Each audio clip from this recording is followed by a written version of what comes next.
প্রথমেই নজর রাখবো রামনবমীর খবরের দিকে। রামনবমী উপলক্ষে ইসলামপুরে বিশ্ব হিন্দু পরিষদের অষ্ট মিছিল শোভাযাত্রায় অস্ত্র হাতে ভিএইচপি সদস্যরা। মিছিলে সামিল হন রায়গঞ্জের বিজেপি প্রার্থী দেবশ্রী চৌধুরী। পাশাপাশি উত্তর 24 পরগনার অশোকনগরেও একই ছবি ধরা পড়ে। অস্ত্র হাতে মিছিল করেন সমর্থকরা। একই সঙ্গে দুটি জায়গার ছবি আপনারা দেখতে পাচ্ছেন। একদিকে ইসলামপুরে সেখানে মিছিল, পাশাপাশি অশোকনগরেও সেখানেও অস্ত্র হাতে মিছিল লক্ষ্য করা যায়। কথা বলবো, টেলিফোন লাইনে রয়েছেন আমাদের প্রতিনিধি রাজর্ষি রায়।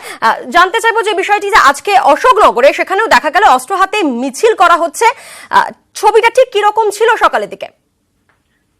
দেখো পায়েল, এই অশোকনগরের সেনডাঙ্গা যে এলাকায় এই সশস্ত্র মিছিল রামনবমী উপলক্ষে দেখা গেছে, এই মিছিল কিন্তু এখানে এবছরই প্রথম নয়। গত 2 বছর ধরে এইভাবেই তারা রামনবমী পালন করে আসছেন এবং এই মিছিল তারা সেখান সেনডাঙ্গার মাঠ থেকে বের করে ঈশ্বরীগাছা হয়ে 8 নম্বর কচুয়া বিল্ডিং মোড় পর্যন্ত পৌঁছায় এবং সেই মিছিলে যারা সামিল হয়েছিলেন তাদের দাবি যে রামনবমীতে এভাবে অস্ত্র নিয়ে বেরোনোটা তাদের রীতি এবং সেই অস্ত্র তারা রাখেন মূলত তাদের আত্মরক্ষার জন্য এবং দেশ রক্ষার জন্য, এমনটাই তাদের দাবি। এবং সেই মিছিলের মধ্যে তারা ওই অস্ত্রকে ঘোরানো, খেলা দেখানোর মতন কার্যকলাপও করে।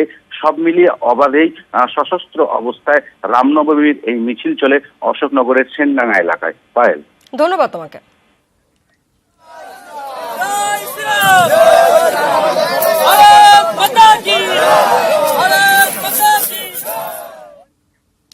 ইসলামপুর অশোকনগরের পাশাপাশি রামনবমী উপলক্ষে মিছিল হয়েছে শিলিগুড়িতে। আজ শিলিগুড়িতে বড় মিছিলের আয়োজন করল রামনবমী উদযাপন কমিটি। মিছিলে পা মিলিয়েছিলেন রাজ্যের 2 মন্ত্রী গৌতম দেব এবং লক্ষ্মীরতন শুক্লা।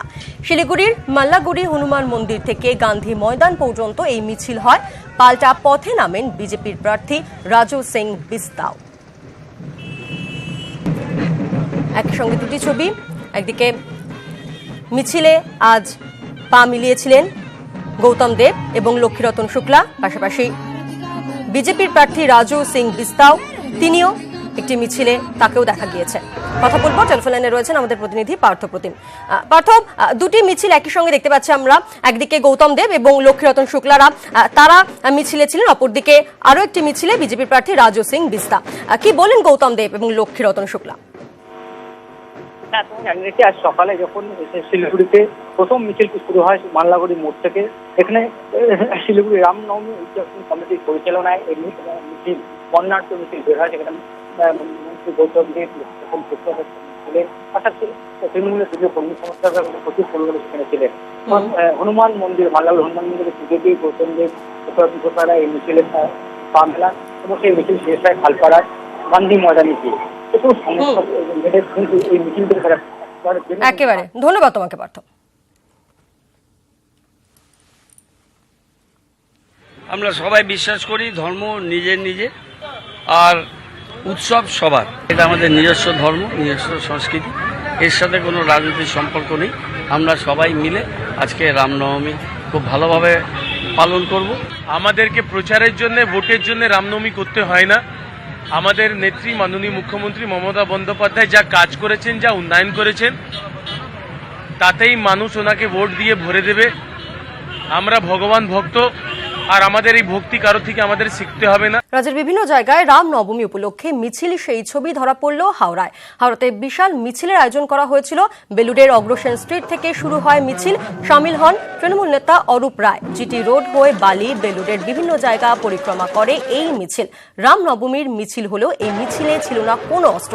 দলীয় ব্যানার, পতাকা হাতেই পদযাত্রায় পা মিলিয়েছিলেন তৃণমূল কংগ্রেসের কর্মীরা।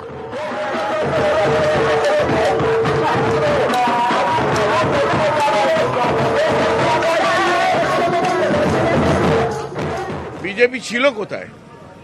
বিজেপি ছিল কোথায় বাংলায়? বলছি তো 34 বছর বিজেপি দেখেনি, বিজেপি তো ছিলই না। রাম চিরকাল আমাদের মধ্যে আছে। রাম হচ্ছে ত্যাগের আদর্শ। রাম বলেনি ছোট ছোট শিশুদের মধ্যে অস্ত্র তরোয়াল ধরিয়ে দাও।